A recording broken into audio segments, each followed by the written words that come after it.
Halo, selamat pagi. Selamat pagi kepada siswa-siswa Ibu kelas 9 semuanya. Ibu berharap kalian masih sehat, semangat, dan selalu dilindungi oleh Tuhan. Baiklah anak-anak Ibu, pagi hari ini kita akan melanjutkan materi kita untuk selanjutnya. Tetapi sebelum kita melanjutkan materi kita, marilah kita mendengarkan lagu yang sepenggal ini.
Baiklah anak-anak, tadi kita sudah mendengarkan lagu yang sepenggal tadi. Sekarang, sebelum kita masuk ke materi, kita berdoa dulu supaya kita tetap diberkati oleh Tuhan. Mari kita sama-sama membuat tanda kemenangan Kristus. Dalam nama Bapa, Putra, dan Roh Kudus. Amin. Ya Bapa, Engkaulah Allah semua orang beriman. Kami berterima kasih dan bersyukur kepadamu atas aneka keberagaman yang boleh kami alami. Karena aneka keberagaman ini, kami dapat semakin diperkaya dan memperkaya satu sama lain. Berilah kami rahmat-Mu agar kami mampu untuk senantiasa mengusahakan kebersamaan di tengah keberagaman yang ada dalam kehidupan kami. Terlebih keberagaman dalam bidang agama. Mampukan kami agar saling menghargai dan bekerja sama dalam mengupayakan kebersamaan yang menggembirakan. Dampingilah kami dalam belajar hari ini. Demi Kristus Tuhan dan pengantara kami. Amin. Dalam nama Bapa, Putra, dan Roh Kudus. Amin. Baiklah, sekarang mari kamu buka bukumu ya. Kamu buka dulu buku paketmu dan juga persiapkan handphonemu. Baik, hari ini kita akan memasuki subtema baru, yaitu dengan judul Kebersamaan Itu Indah. Silahkan kamu lihat buku paketmu dengan judul Kebersamaan Itu Indah. Ya. Adapun yang menjadi tujuan dari materi kita hari ini adalah yang pertama, siswa mampu menceritakan pengalaman persahabatan dengan penganut agama dan kepercayaan lain dalam hidup sehari-hari. Yang kedua, siswa mampu menjelaskan pandangan gereja tentang pentingnya dialog antar umat beragama. Yang ketiga, siswa mampu menjelaskan tindakan positif yang dapat diusahakan dalam mewujudkan kebersamaan yang indah.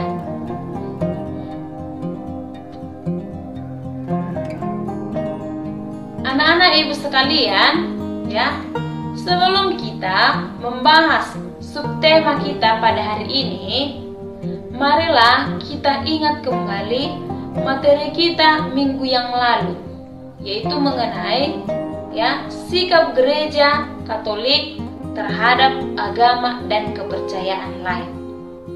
Baik, dalam materi ini ya pasti masih ada yang mengingat ya nak.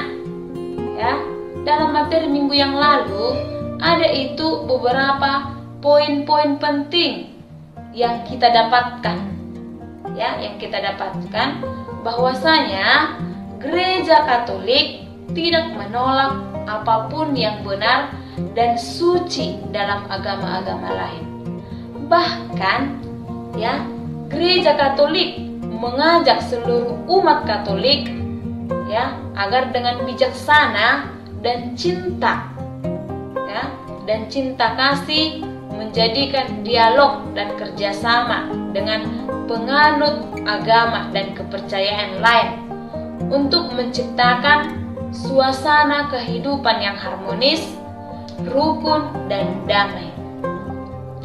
Itulah tentang materi kita minggu yang lalu, poin-poin pentingnya. Nah, ada beberapa poin penting. Jadi, sekarang kita dalami materi kita hari ini, yaitu Ibu ulangi dengan judul Kebersamaan Itu Indah. Coba perhatikan bukumu nak, ya. Kebersamaan itu indah.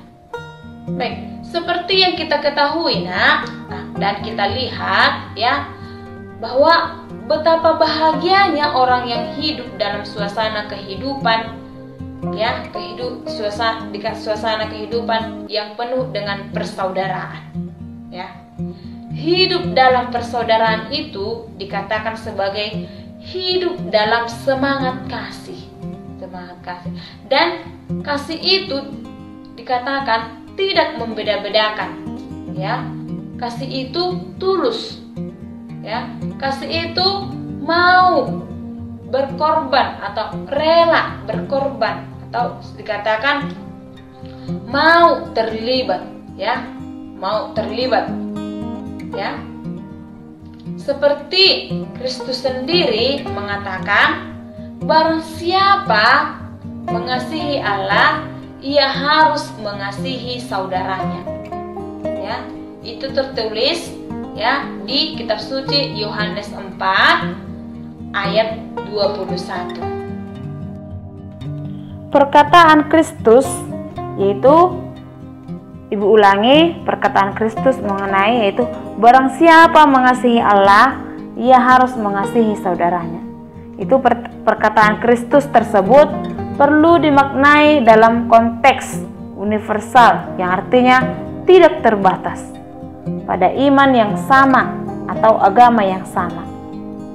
Seperti yang ada di buku paketmu halaman 107 dengan 108, ada itu berbagai bentuk kebersamaan yang indah dapat kita lihat dalam kehidupan kebersamaan yang dibangun oleh masyarakat, yaitu yang pertama ya di lingkungan tertentu ada kebiasaan silaturahmi, di mana setiap hari raya Natal, para warga yang muslim dan beragama lain secara perorangan atau kelompok berkunjung ke rumah warga yang beragama Katolik atau Kristen, dan sebaliknya juga ya nak. Baru yang kedua, di beberapa gereja Katolik ada warga muslim yang tergabung dalam ormas atau organisasi kemasyarakatan tertentu yang selalu membantu menjaga keamanan dalam perayaan malam Natal atau malam Paskah. Yang ketiga, ada pula umat Katolik terlibat dalam